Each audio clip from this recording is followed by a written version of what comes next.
d'information. Nous sommes, vous le savez, le lundi 30 janvier 2017. Nous sommes dans une semaine qui est à cheval entre la fin du mois de janvier et le début du mois de février, avec tout ce que cela comporte comme fêtes et promesses. Le mois de février lance véritablement l'année 2017. Et puis l'émission également est lancée depuis 5h55. Eva et moi, nous sommes avec vous en compagnie de toute l'équipe, chapeautée par Soro Félicité. Nous allons basculer maintenant dans une rubrique que vous aimez bien, Instant Vérité, instant sans concession, où on dit tout ce qu'on doit savoir concernant le sujet évoqué. Aujourd'hui, nous avons le grand plaisir d'avoir sur le plateau de ces matinales monsieur le directeur général de l'ONI, monsieur Diakalidia Konaté.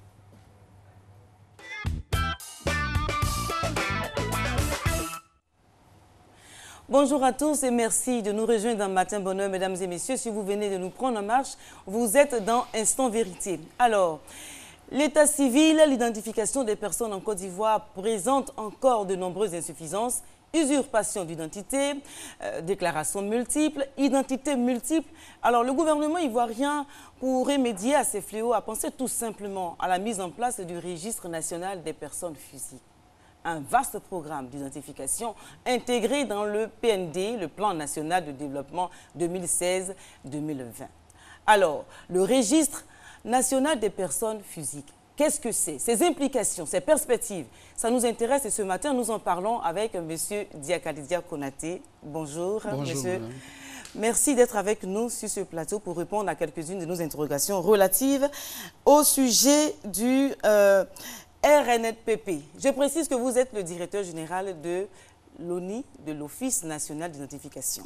Alors, pour permettre à tout le monde d'être au même niveau, M. Diakalidia, tout simplement, le registre national des personnes physiques, qu'est-ce que c'est exactement?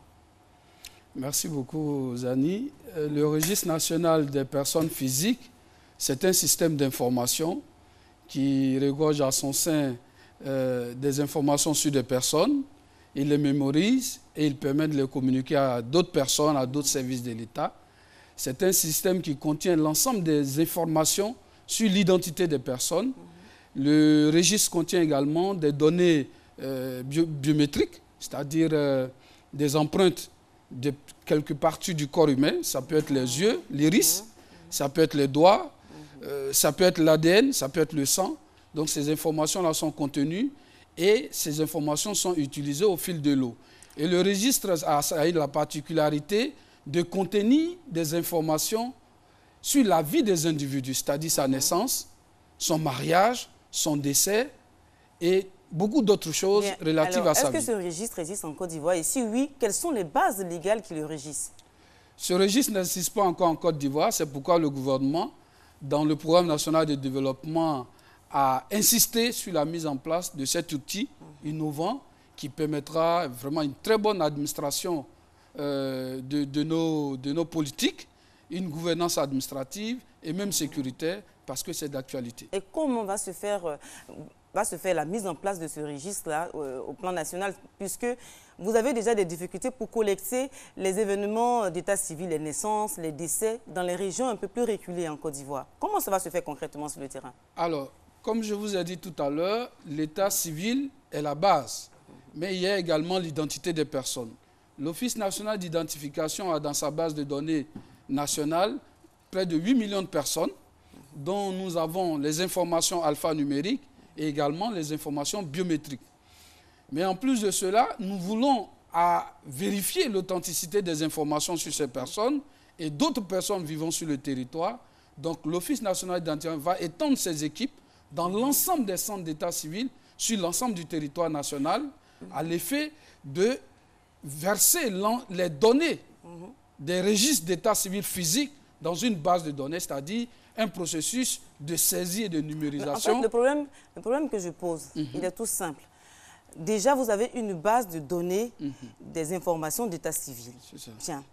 Et la difficulté pour les populations, c'est de se rendre dans les centres-lieux, dans les circonscriptions, pour pouvoir déclarer les naissances, déclarer les décès.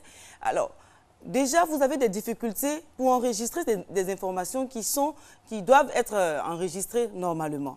Comment donc va se faire concrètement un enregistrement massif ou encore une identification massive des populations dans un autre système. Comment ça va se faire concrètement sur le terrain? Ok. En fait, le projet de registre national vise à mettre en place de nouveaux mécanismes de collecte de l'information. Les premiers centres d'état civil aujourd'hui sont dans les sous-préfectures et dans les communes. Et l'État, dans le projet qu'il veut mettre en place, veut étendre ces centres d'état civil à l'ensemble des villages.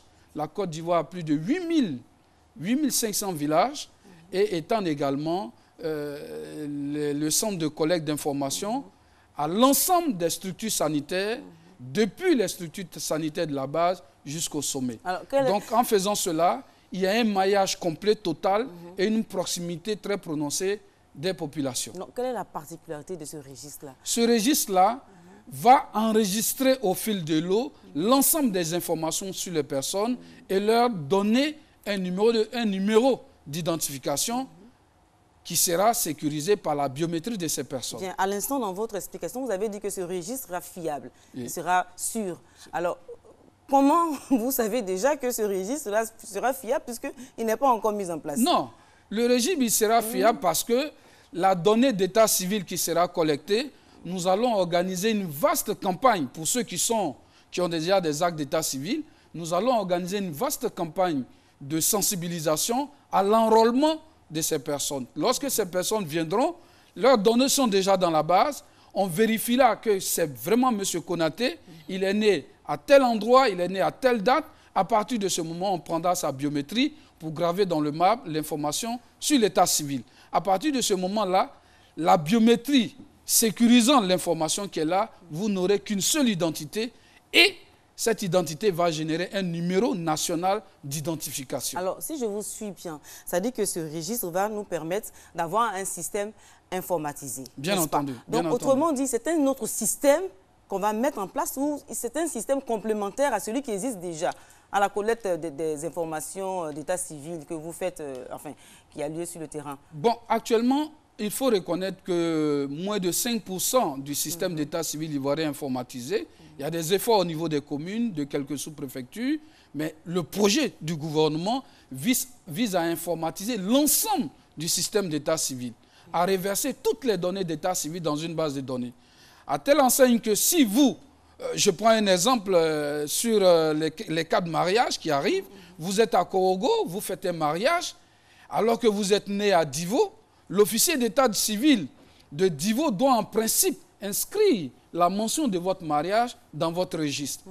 Mais cette communication d'informations ne se fait pas en temps réel. De sorte que l'individu est là, il n'est pas connu dans son registre en tant que marié, mais il est connu dans le lieu où il a fait le mariage. Donc le registre va permettre d'avoir ces informations en temps réel et toutes les naissances qui auront lieu sur le territoire seront enregistrées aussi en temps réel. Quand vous parlez d'enregistrement en temps réel, quand vous parlez d'identification, effectivement, ce sera un enrôlement massif. Bien entendu. Cela veut dire que ce registre que le gouvernement veut mettre en place va engendrer des investissements énormes. Bien entendu. Alors, quel budget estimatif pouvez-vous nous donner rapidement pour qu'on ait au moins une idée de...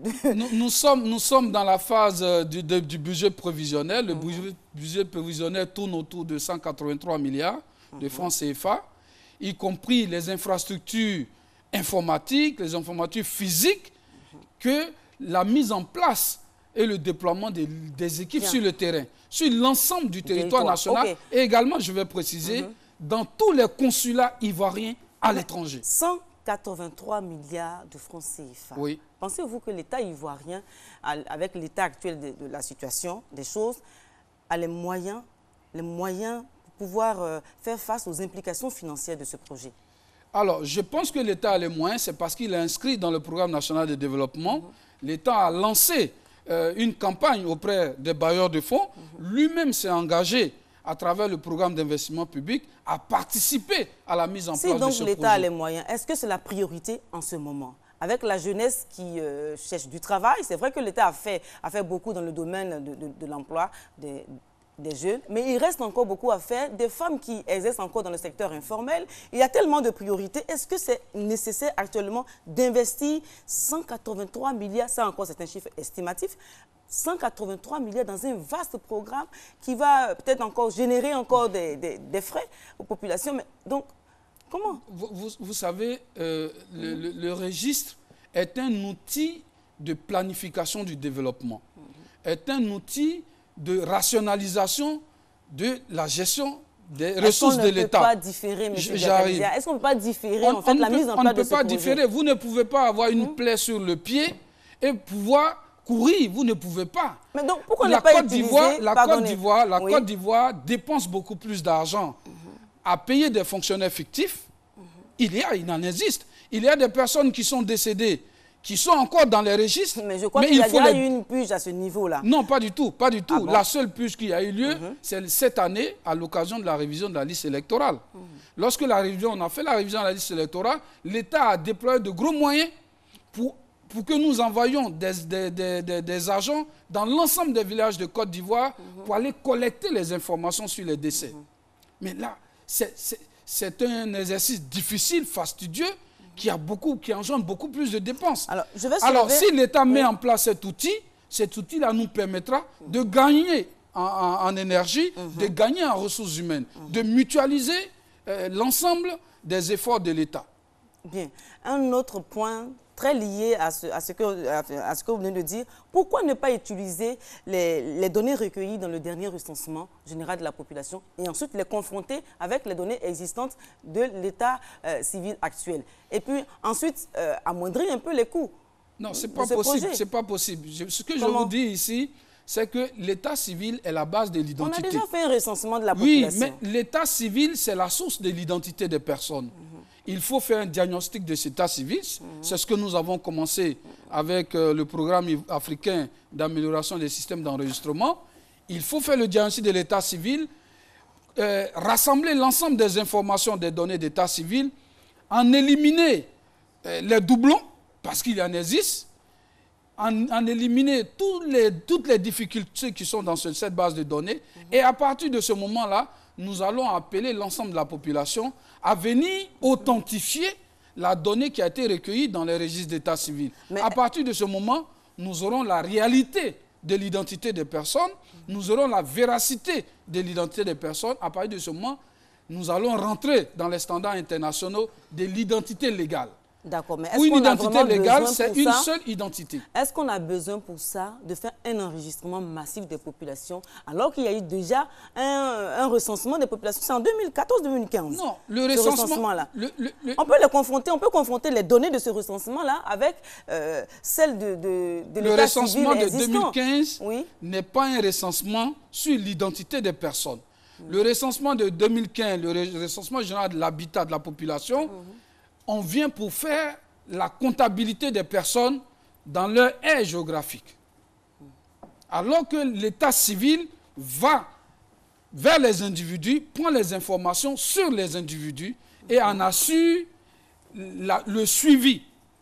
Parce que si vous avez, moi je suis Konaté, je suis marié, si je suis divorcé, l'état civil doit en prendre acte. Mais aujourd'hui, il y a des personnes qui ont plusieurs identités ou qui ont contracté plusieurs mariages, mais à partir du moment où les données ne sont pas fusionnées, qu'il y a possibilité de dédoublonner, vous ne pouvez pas savoir si M. Konaté est encore marié à 2 ou 3 femmes. Oui, M. Konaté, on va aller rapidement. Alors, un autre point, il s'agit de celui des installations techniques, l'octroi des ordinateurs aux administrations, la couverture du territoire en fibre optique. Comment ça va se faire concrètement, rapidement? Bon, il faut dire que déjà à ce niveau-là, l'État a déployé d'importants moyens à travers l'ANSUT pour couvrir le territoire en fibre optique.